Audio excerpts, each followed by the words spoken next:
How a fighter pilot followed his own ghost signal. The blip on the radar was his own plane, from yesterday.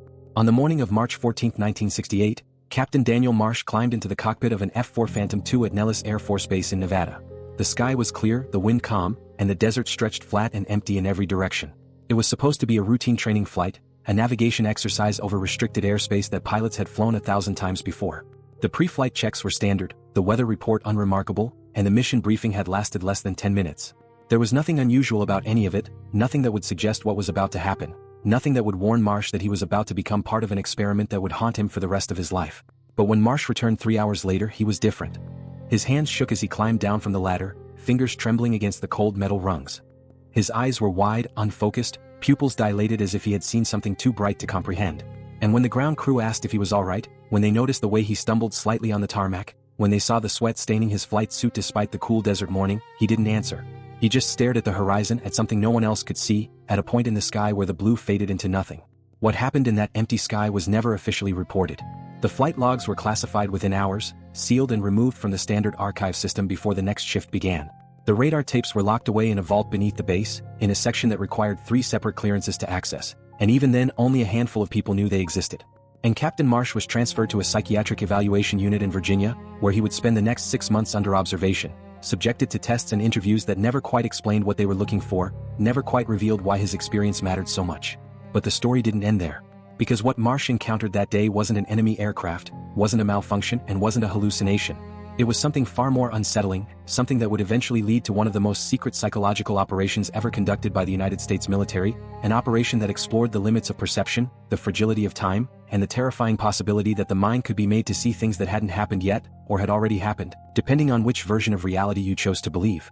This is the story of Operation Echo Chamber, a classified program that began in the late 1960s and continued in various forms until the mid-1980s, though some researchers believe it never truly ended, that it simply evolved, went deeper underground, became more sophisticated. It was an experiment in cognitive manipulation, sensory distortion, and what military psychologists call temporal displacement, the deliberate creation of experiences that felt like memories from the future or echoes from the past. The goal was simple and horrifying: to make a human being doubt the reliability of their own perception, to erase the line between what was real and what was suggested, and ultimately to control not just what a person believed, but when they believed it happened. Captain Marsh was the first test subject, though he never knew it.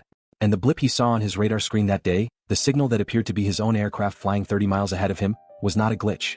It was a carefully engineered phantom, a reflection designed to convince him that he was following himself through time. The roots of Operation Echo Chamber can be traced back to the early Cold War, to a period when both the United States and the Soviet Union were obsessed with psychological warfare, mind control, and the weaponization of consciousness itself. This was an era of paranoia and innovation, when governments believed that the next war would not be won with bombs or tanks, but with ideas, with the ability to shape what people thought, what they feared, what they remembered. The CIA's MKUltra program is well known now, a sprawling network of experiments involving drugs, hypnosis, and sensory deprivation, research that pushed the boundaries of ethics and legality in pursuit of techniques that could break the human will. But Echo Chamber was different. It wasn't about breaking the mind through torture or chemicals, wasn't about using pain or fear to extract information or force compliance. It was about bending reality itself, about creating environments where perception became unreliable, where cause and effect no longer followed the rules, and where a person could be made to experience something that never happened or experience it before it occurred. The distinction was crucial because a broken mind could be detected, could be treated, could eventually recover. But a mind that had been convinced its own perception was faulty, that couldn't trust its memories or its senses, that mind would remain compromised forever, always second-guessing, always uncertain, always vulnerable. The theoretical foundation came from a series of studies conducted at Stanford and MIT in the early 1960s, research that explored how the human brain constructed a sense of time. Neuroscientists discovered that memory and anticipation were not distinct processes, that they activated the same regions of the brain, produced the same neural patterns, released the same chemicals. The brain, it turned out, often confused what had been seen with what was expected to be seen, and under certain conditions, a person could be made to remember something that hadn't happened yet, or anticipate something that had already occurred. The implications were staggering. If you could manipulate a person's perception of time, you could control their decisions, their emotions, their sense of identity. You could make them believe they had already done something they were only planning to do, or convince them that something they were about to do had already been done by someone else. The military saw the potential immediately. In aerial combat, in intelligence operations, in interrogation rooms, the ability to disorient an enemy by tampering with their sense of reality could be the ultimate weapon, more powerful than any missile, more effective than any truth serum. But the research was delicate, dangerous, and required subjects who were already trained to operate in high-stress, high-altitude environments where perception was naturally unstable. Fighter pilots were perfect. They were used to sensory contradictions, to flying through clouds where up and down became meaningless, to experiencing G-forces that drained blood from their brains and created tunnel vision, to trusting their instruments over their instincts even when every fiber of their being screamed that the instruments were wrong. And they were loyal, disciplined, and unlikely to question orders, even when those orders led them into something they couldn't explain. They were taught from day one that doubt was death, that hesitation in the cockpit meant falling from the sky, and that the only way to survive was to trust the mission, trust the training, and keep flying no matter what their eyes told them. Captain Daniel Marsh was chosen because he was exceptional. His record was flawless, every evaluation glowing, every superior praising his composure under pressure. His psychological evaluations showed no signs of instability, no history of anxiety or depression, no indication that he would crack under stress. And he had logged over 2,000 flight hours without incident, had flown combat missions in Vietnam, had earned a Distinguished Flying Cross for actions that remained classified even decades later. He was the kind of pilot who could be trusted to stay calm under pressure, to follow protocol no matter what happened, and to keep his mouth shut afterward, to understand that some things were need to know and he didn't need to know. What the selection committee didn't tell him was that his flight on March 14th wasn't a training exercise. It was a field test, the first live trial of a system that had been developed in secret over the previous 3 years, a system designed to project false radar signals, false audio cues, and false visual stimuli directly into the cockpit of an aircraft in flight. The technology was crude by modern standards, built from modified radio transmitters, experimental radar jammers, and prototype display systems that had been salvaged from failed weapons programs and repurposed for this new, stranger mission. But for 1968, it was almost miraculous, a glimpse of a future where reality itself could be edited, where the line between perception and deception would become impossible to find. Engineers had developed a method of transmitting radio waves that could interfere with an aircraft's radar display, creating phantom targets that appeared and disappeared at will, contacts that moved with impossible precision, that seemed to anticipate the pilot's actions, that behaved exactly like real aircraft except they weren't there. They had also installed modified audio equipment in Marsh's helmet, speakers so small and precisely tuned that they could deliver sounds that seemed to come from outside the cockpit, from the sky itself, voices that bypassed the normal radio channels and spoke directly into his ears with a clarity that made them indistinguishable from reality. And they had equipped the aircraft with a prototype HUD, a heads-up display that could overlay images onto the canopy glass, images that aligned perfectly with the horizon, with the desert below, with the curvature of the earth, making them indistinguishable from what was actually there. When Marsh took off that morning, he had no idea that every instrument in his cockpit had been compromised. He had no idea that the radar blip that would appear 30 miles ahead of him, moving at the same speed and altitude, was a fabrication. And he had no idea that the voice he would hear over his radio, calm and authoritative, giving him instructions to intercept the target, was not coming from Nellis Tower, but from a control room buried beneath the Nevada desert, where a team of psychologists and engineers monitored his every reaction, tracked his heart rate through sensors embedded in his flight suit, watched his eye movements through a camera mounted on his helmet, and recorded every word he spoke, every breath he took, every moment of confusion and fear. The first anomaly appeared 20 minutes into the flight. Marsh was cruising at 35,000 feet, following a pre-programmed route across the desert, watching the endless expanse of sand and rock slide past beneath him. The sky was that particular shade of blue that only exists at high altitude, deep and clear and empty, and the only sound was the steady roar of the engines, the familiar vibration that every pilot learns to read like a language. Everything was normal. Everything was routine. And then his radar screen flickered, just for a second, and when it stabilized, a new contact appeared. It was ahead of him, slightly to the east, flying straight and level. Marsh frowned, leaned forward in his seat, studying the display. The blip was real, solid, not the fuzzy echo of ground clutter or the brief flash of a bird. It was moving at exactly 450 knots, which was exactly the speed he was flying. Same altitude, same heading, same everything. He checked his instruments, cycled through the radar modes, adjusted the gain and sensitivity. The contact remained, persistent, undeniable. He glanced out the canopy, but the sky was empty, just blue stretching in every direction, no contrails, no glints of sunlight on metal, nothing. He radioed the tower, kept his voice calm and professional. Nellis Tower, Phantom 2-1. I've got an unknown contact on radar, bearing 095, range 30 miles, same altitude. Can you confirm traffic in the area?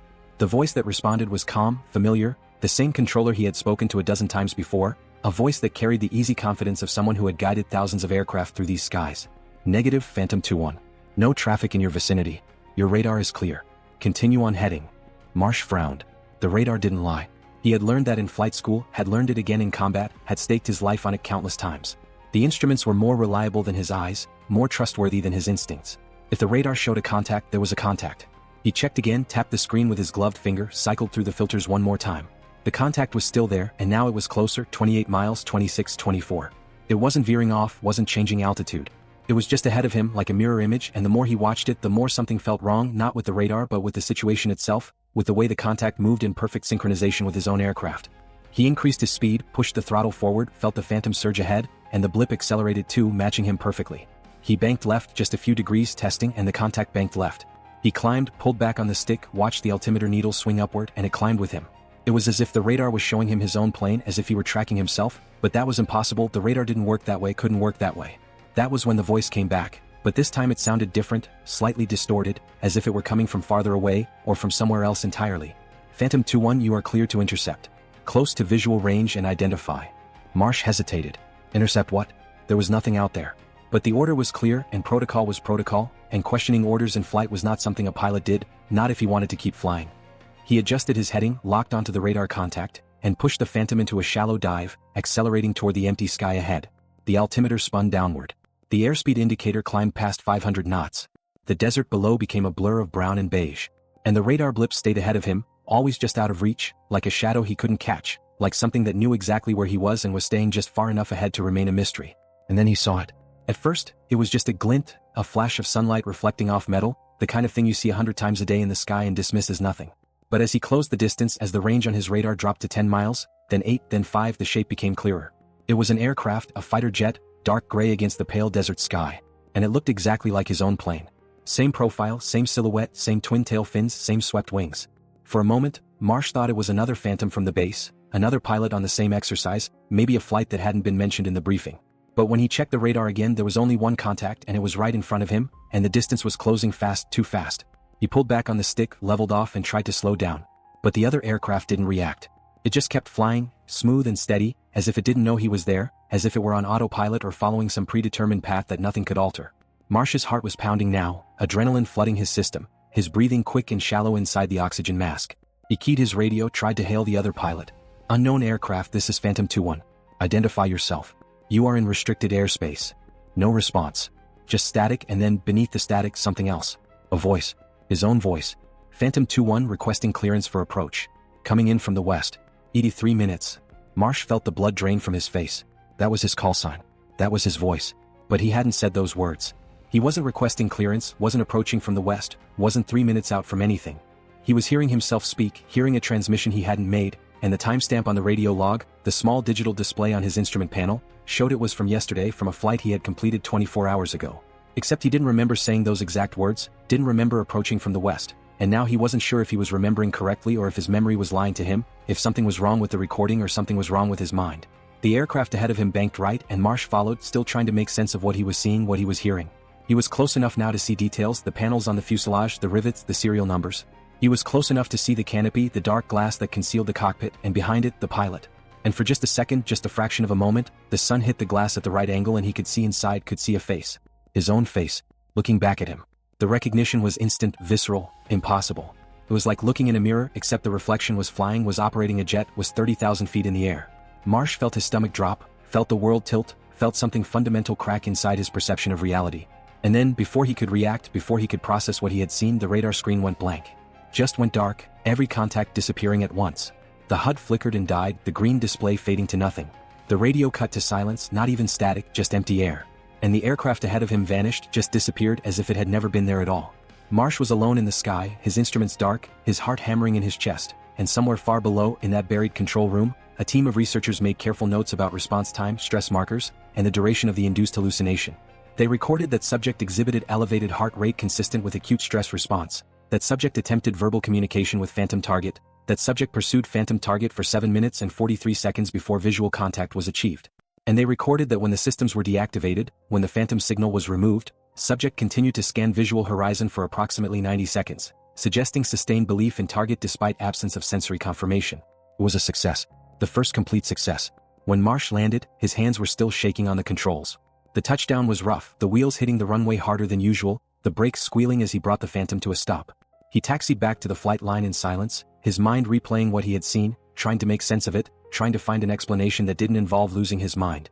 When he shut down the engines, when the whine of the turbines faded to silence, he sat in the cockpit for a long moment, just breathing, just staring at the instruments that had returned to normal, as if nothing had happened. He was met by 2 officers he didn't recognize. They were waiting at the base of the ladder, dressed in standard flight suits but without any unit patches, without any rank insignia, just blank uniforms that could have belonged to anyone. They didn't salute, didn't introduce themselves. They just waited for him to climb down, and when his feet touched the tarmac, one of them spoke. "Captain Marsh, please come with us." It wasn't a request. Marsh followed them away from the flight line, away from the other pilots who were preparing for their own missions, away from the familiar bustle of the base. They led him to a building he had never entered before, a low concrete structure at the edge of the airfield, and inside down a narrow hallway to a small room with no windows and a single metal table. The room was bare, sterile, lit by fluorescent lights that hummed with a frequency that made his head ache. They asked him to sit.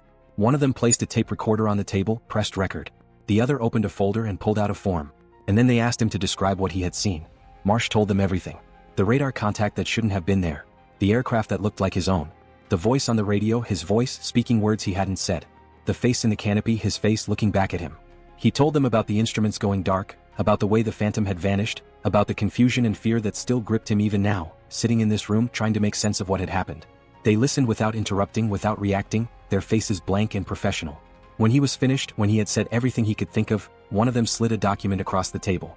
It was a psychiatric evaluation form, standard military issue, and at the top, in bold letters, it said temporary flight status suspension pending medical review. Marsh stared at the paper, confused, the words not quite registering. "I'm not crazy," he said. "I saw it. It was there." The officer's expression didn't change. "No one is saying you're crazy, Captain. But you experienced a phenomenon that requires further study. For your safety and the safety of others, we need to make sure you're fit to continue flying. It's standard procedure. You'll be evaluated by our medical staff, and if everything checks out, you'll be back in the air in no time." But that wasn't what happened. What they didn't tell him was that the phenomenon was deliberate, that he had been chosen, that his aircraft had been rigged, and that every second of his flight had been recorded, analyzed, and celebrated as a breakthrough. Operation Echo Chamber had worked. They had successfully convinced a trained military pilot, a man with thousands of hours of experience, that he had seen his own aircraft flying ahead of him, that he had heard his own voice transmitted from the past, and that reality itself had folded in on itself. And the psychological impact was exactly what they had hoped for. Marsh didn't trust his memory anymore. He questioned what he had seen, what he had heard, and eventually what he believed. And that doubt, that uncertainty was precisely the goal. Over the next 6 months, Marsh was subjected to a series of debriefings, therapy sessions, and cognitive tests, all conducted in that same facility in Virginia, a place that didn't appear on any map, that had no official name, that existed in the gray space between military installation and research laboratory. The psychologists who evaluated him were polite, professional, and relentless. They asked the same questions over and over, probing for inconsistencies in his story, testing whether his memory of the event would change over time, whether details would blur or sharpen, whether he would begin to doubt what he had seen. And they discovered something fascinating. Even weeks after the event, Marsh would sometimes hesitate before making decisions, as if he were unsure whether he had already made them. He would second-guess his own actions, replay conversations in his mind, trying to determine if they had happened in the order he remembered. His perception of time became unstable, fragile, like glass that had been cracked but not yet shattered. He would wake up in the morning uncertain whether he had already eaten breakfast or was only planning to. He would reach for a door and pause, wondering if he had already opened it and forgotten. And the more he tried to hold on to certainty, the more it slipped away. The psychologists documented everything. They measured his reaction times, tested his memory with elaborate recall exercises, monitored his sleep patterns and recorded his dreams. They discovered that temporal displacement didn't just affect the moment of the experience, it created a lasting disruption in the brain's ability to construct a coherent timeline. Marsh's mind had been taught that perception could not be trusted, and once that lesson was learned, it couldn't be unlearned. Every memory became suspect. Every moment carried the possibility that it wasn't real, or wasn't happening when he thought it was happening, or had already happened and he was only remembering it now. And he was not the only one.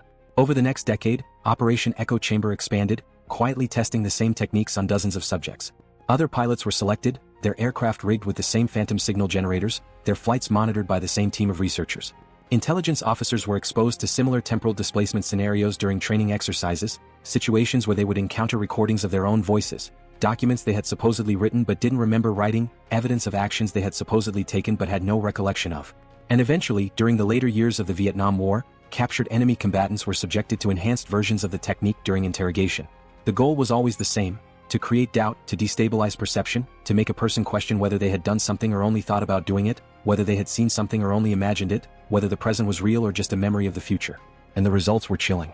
Subjects exposed to sustained temporal displacement often developed symptoms similar to dissociation, a sense of being disconnected from their own experiences, of watching themselves from the outside. Some reported recurring dreams where they lived the same day over and over, unable to tell which version was real. Others became paranoid, convinced that they were being watched by future versions of themselves, or that their actions had already been decided by someone else, that free will was an illusion and they were only following a script that had been written long ago. And a few, a very small number, lost the ability to distinguish between memory and anticipation altogether, living in a perpetual present tense where nothing felt certain and everything felt like déjà vu, where every action seemed both familiar and new, where the past and future collapsed into a single confused moment that never ended. The military saw this as a success. If you could make an enemy pilot doubt his own instruments, his own eyes, his own timeline, you didn't need to shoot him down. He would crash himself or land or refuse to fly again. If you could make an interrogation subject believe they had already confessed, had already given up the information, they would stop resisting, stop fighting, and simply repeat what they thought they had already said. The technique was more efficient than torture, more reliable than drugs, and left no physical evidence, no bruises, no scars, nothing that could be documented or prosecuted. And if you could train your own soldiers to operate inside that uncertainty, to trust the mission even when reality didn't make sense, you would have an army that couldn't be broken by confusion, because confusion was the baseline, the norm, the new reality. Soldiers who had been through echo chamber training could function in environments where normal perception failed, where the enemy used similar disorientation tactics, where the fog of war was not metaphorical but literal, a deliberate manipulation of sensory input designed to make combat incomprehensible. But there was a cost. Captain Marsh never flew again. He was medically retired in 1970 with full honors and a pension, and he returned to civilian life in Oregon, where he worked as a flight instructor for a small charter company. But he was never the same. Friends said he seemed distant, that he would sometimes stop mid-sentence and stare into space, as if he were trying to remember something important, or trying to figure out if he had already said what he was about to say. He kept detailed journals, writing down everything he did, every conversation, every meal, as if he were afraid that if he didn't record it, it would disappear or worse, happen again without him noticing. His wife left him in 1975, unable to cope with what she described as his absence, the way he seemed to be living in a different time than she was, the way he would forget entire days or remember things that had never happened. His students at the flight school noticed that he was overly cautious, that he would check the same instruments multiple times, that he seemed afraid to trust his own judgment. And at night, alone in his apartment, he would sit by the window and stare at the sky, watching for something that was never there or was always there depending on which version of reality you believed. He died in 1987 alone in his apartment, and when they found him, there was a calendar on his desk with every day crossed out twice, once in black ink and once in red, as if he had been living two timelines at once and couldn't figure out which one was real. There was also a stack of notebooks, hundreds of pages filled with meticulous handwriting, documenting every moment of every day for the past 17 years. And on the last page, written in shaky letters, was a single sentence: "I saw myself today. Again." The official record of Operation Echo Chamber is still classified. The documents that do exist are heavily redacted, with entire sections blacked out, whole paragraphs reduced to black bars that reveal nothing. The few researchers who have tried to investigate the program have been met with silence, obstruction, or polite warnings that some things are better left forgotten, that national security requires certain secrets to remain buried. But the echoes remain, traces of the program that continue to surface in unexpected places. Pilots still report strange radar contacts that vanish without explanation, blips that move in impossible ways, that seem to anticipate their actions. Intelligence officers still describe interrogation techniques that involve playing recordings of a subject's own voice, making them believe they have already answered questions they haven't been asked yet. And psychologists still study the effects of temporal confusion, the way the brain can be tricked into experiencing events out of sequence, into believing that memory and prophecy are the same thing. In 2003, a former Air Force engineer published a memoir that briefly mentioned a project he had worked on in the 1970s, something involving radar deception and psychological operations. The book was recalled before it could be widely distributed, and the engineer was visited by federal agents who reminded him of the non-disclosure agreements he had signed 3 decades earlier. In 2011, a Freedom of Information Act request uncovered a single page from an Air Force research document dated 1969, a page that described experiments in temporal perception manipulation and mentioned test subjects who had experienced phantom aircraft encounters. The rest of the document was classified, and subsequent requests were denied. And in 2018, a former interrogator who had worked at Guantanamo Bay gave an anonymous interview to a journalist, describing techniques that had been used on detainees, techniques that involved making them believe they had already confessed, that their resistance was pointless because the information had already been extracted. He described playing recordings of their own voices, altered slightly to say things they hadn't said, and then convincing them that they had forgotten saying it, that their memory was unreliable, that time itself had become their enemy. The interview was published online, went viral for about 6 hours and then disappeared, scrubbed from every server, every cache, every archive as if it had never existed at all. The truth is that Operation Echo Chamber was never about radar or aircraft or technology. It was about control. It was about discovering that the human mind does not experience time the way a clock does, that memory is not a recording but a reconstruction, something the brain builds and rebuilds every time it's accessed, something that can be edited, revised, falsified without the person ever knowing.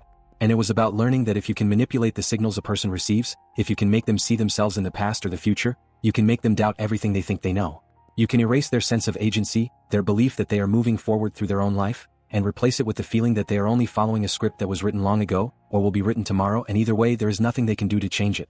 This is the invisible war, the one fought inside the mind, where the battlefield is perception and the weapon is uncertainty. And the soldiers in this war are not heroes or villains. They are just people who looked at a screen, heard a voice, saw their own reflection in the sky, and realized too late that they could no longer trust the difference between what had happened and what was about to happen, between memory and anticipation, between now and then. The program evolved over the years, became more sophisticated, more subtle. By the 1980s, the crude radio transmitters and helmet speakers had been replaced by more advanced systems, technologies that could induce temporal displacement without the subject even knowing they were being affected. Research moved into the realm of subliminal suggestion, of environmental manipulation so precise that a person would experience déjà vu without understanding why, would make decisions based on false memories without realizing the memories were false. The goal was to create a state of permanent suggestibility, where a person's sense of self became so fragmented, so uncertain, that they would accept any explanation, believe any story, follow any command, simply because they could no longer trust their own judgment about what was real. There are rumors, unconfirmed but persistent, that echo chamber techniques were used during the Gulf War, that Iraqi pilots were fed false radar signals that made them believe their own aircraft were malfunctioning, that they were flying in formations that didn't exist, that they had already been shot down and what they were experiencing was just the final moments before death. There are stories of enemy commanders who surrendered without a fight, claiming they had already lost the battle, that they remembered losing it, that continuing to resist would only replay a defeat that had already occurred. And there are reports, buried in classified assessments, that some American soldiers who were exposed to experimental echo chamber training during the 1980s developed long-term psychological issues similar to Captain Marsh, that they struggled with dissociation, with temporal confusion, with the sense that their lives were being lived by someone else. The program officially ended in 1986, according to the few documents that have been declassified. Budget cuts, lack of consistent results, ethical concerns raised by military psychologists who argued that the techniques constituted a form of torture, all contributed to its termination. But those who study psychological operations, who track the evolution of military technology, who pay attention to the subtle shifts in how modern warfare is conducted, they see echoes of echo chamber everywhere.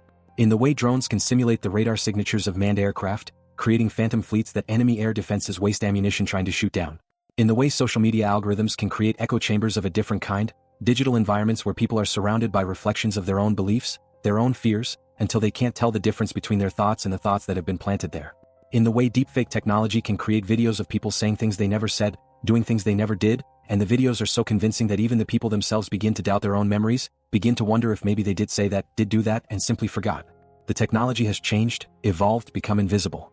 But the principle remains the same. Control what people perceive and you control what they believe. Control when they think things happened, and you control how they understand cause and effect. Control their sense of time, and you control their entire reality. Captain Daniel Marsh followed his own ghost signal across the Nevada desert in 1968, and when he landed he was no longer sure which version of himself had been flying. And that uncertainty, that silent terror of not knowing whether you are living your life or repeating it, whether you are making choices or remembering choices you already made, is the legacy of Operation Echo Chamber.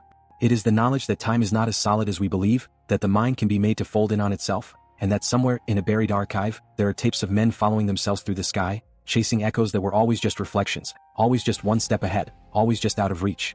And the question that haunts every pilot who has heard this story, every intelligence officer who has seen the redacted files, every person who has ever felt the strange sensation of déjà vu and wondered if it was real, is this: if they could do it then with crude technology and simple tricks, what can they do now? What signals are we following today, believing they are our own thoughts, our own decisions, our own memories, when they are only echoes planted by someone else, somewhere else, sometime else? The answer is that we don't know. We can't know.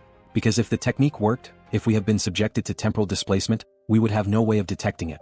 The false memory would feel exactly like a real one. The suggested thought would feel like our own. The planted decision would feel like free will. And we would go through our lives believing we are in control, believing we are moving forward, believing we understand what is real, never suspecting that we might be following a signal that was transmitted yesterday, or will be transmitted tomorrow, or is being transmitted right now from a source we cannot see. This is what keeps researchers awake at night. This is what haunts the few people who know the full extent of what Echo Chamber discovered. Not that the program existed, but that it worked. Not that it ended, but that it might never have ended, might have simply gone deeper, become harder to detect, evolved into something that doesn't require special equipment or classified facilities or carefully selected test subjects. Something that can be done to anyone, anywhere, anytime through the screens we stare at, the devices we carry, the signals that surround us every moment of every day. In 1994, a graduate student at MIT wrote a thesis on temporal perception and recovered memories, research that touched briefly on military applications of cognitive manipulation. Her advisor suggested she focus on clinical applications instead, advised her that certain topics attracted unwanted attention. She followed his advice, changed her thesis topic, and went on to have a successful career in neuropsychology. But years later, in an interview, she mentioned that her original research had included a section on phantom memories, on the way the brain could be made to experience events that never happened. And she said something that has been quoted, misquoted, and debated ever since. The scariest thing I discovered was not that memories can be false. It's that we have no way of knowing which ones are false. Memory feels true whether it's true or not. And if someone can plant a false memory, they can plant a false past. And if they can plant a false past, they can control your entire sense of who you are. That is the real weapon. Not the ability to make someone see something that isn't there, but the ability to make them doubt everything they have ever seen. Not the ability to make someone hear a voice, but the ability to make them question every voice they have ever heard, including their own. Not the ability to create a phantom aircraft on a radar screen, but the ability to convince someone that their entire life might be a phantom, a reflection, an echo of something that happened or will happen or is happening in a timeline they cannot access. Captain Marsh spent the last 17 years of his life trying to figure out which version of his memories were real. He never succeeded. And the tragedy is not that he failed, but that he was right to try, right to doubt, right to keep those journals and cross out those calendar days twice, because he had been taught, in the most visceral way possible, that perception is not reality, that memory is not truth, and that the mind is not a fortress but a landscape that can be invaded, occupied, reshaped without ever firing a shot. The sky remembers what we forget. And sometimes when the light is right and the air is clear, you can see it. A glint of metal where there should be none. A shadow that moves like a plane but leaves no contrail. A voice on the radio that sounds like your own, calling from a time that hasn't happened yet, or a time that happened yesterday, depending on which version of the story you believe. Captain Marsh saw it. He chased it. And when he landed, he was never the same. Because the most terrifying weapon is not the one that destroys you. It is the one that makes you destroy yourself by convincing you that you already have, or that you will, or that the difference between those two things no longer matters. This is the archive. This is the truth they buried. This is the ghost signal, still transmitting, still waiting for the next pilot to follow it into the empty sky. And maybe you have already heard it. Maybe you are hearing it now. Maybe you heard it yesterday and you are only remembering it today, or maybe you will hear it tomorrow and you are remembering it in advance. The point is that you will never know. That uncertainty is the weapon. That doubt is the victory. That confusion is the war, and it is being fought inside your mind right now, and it never ends, and you cannot win because winning would require knowing what is real, and that is the one thing they have taken from you. The pilots who flew after Captain Marsh, who experienced their own versions of the phantom signal, they all say the same thing. They all describe the moment when they realized what they were seeing, the moment when the impossible became undeniable. And they all describe what happened next, the moment when the phantom vanished and they were left alone in the sky, alone with the knowledge that they could never be certain again. Some of them adapted, learned to live with the uncertainty, learned to function even when they couldn't trust their own perceptions. They became some of the most effective pilots in the Air Force, not in spite of their confusion but because of it, because they had learned that doubt was not weakness but clarity, that accepting uncertainty was the only way to see through deception. But others were not so fortunate. Others broke, slowly and quietly, their sense of self eroding like sandstone in the wind until there was nothing left but questions, nothing left but the endless cycle of wondering what was real. And some of them are still out there, still living, still waking up every morning and checking their journals to see what they did yesterday, still watching the sky for glints of metal that might be themselves, still listening for voices that might be their own echoes bouncing back from a future that has not yet arrived or a past that never was. The program may have ended, but the effects did not. Cannot. Because once you have taught someone that reality is negotiable, that time can fold, that memory cannot be trusted, you have changed them forever. You have turned them into living proof that the mind is not sovereign, that consciousness is not inviolable, that the self is not a fortress but a frequency that can be jammed, altered, replaced. And the terrifying implication, the one that keeps intelligence analysts and military psychologists and neuroscientists awake at night, is that if it worked on Captain Marsh, if it worked on the pilots and officers and subjects who followed him, then it can work on anyone. It can work on you. It might already be working on you. And you would have no way of knowing because the signal feels like thought, the echo feels like memory, and the ghost looks exactly like you. This is the war that never ends. The war fought in the space between perception and reality, between what happened and what you remember happening, between the person you are and the person you think you are. And in this war there are no victories, no defeats, no truces. There is only the signal always transmitting and the echo always repeating, and the ghost always flying just ahead of you, waiting for you to follow it into the empty sky. If you've listened this far, you already know too much. Subscribe to War Archives Black and remember, silence is control. The echo never stops. It only waits for someone to hear it again. And somewhere, in a sky you cannot see, a radar screen is flickering. A blip is appearing. And it looks exactly like you. Like this video if you felt the echo of fear. And join us again for the next archive. Because the stories we tell are not just history. They are warnings. And the warning is always the same. The mind is not yours alone. It never was. And it never will be. The ghost signal is still out there. Still transmitting. Still waiting. And maybe, just maybe, you are already following it. Maybe you have been following it your entire life. Maybe every decision you have ever made, every memory you have ever trusted, every moment you have ever believed was yours, was just an echo of something else, someone else, sometime else. Captain Marsh knew. That's why he crossed out the calendar days twice. That's why he kept the journals. That's why he stared at the sky every night, watching for himself to appear on the horizon. Because he understood, in a way that most of us never will, that the only thing more terrifying than discovering you are not in control is discovering that you never were. The archive closes, but the signal remains. And tomorrow or yesterday or right now, someone else will see the blip on their radar, will hear the voice on the radio, will look up and see themselves flying ahead just out of reach. And they will follow.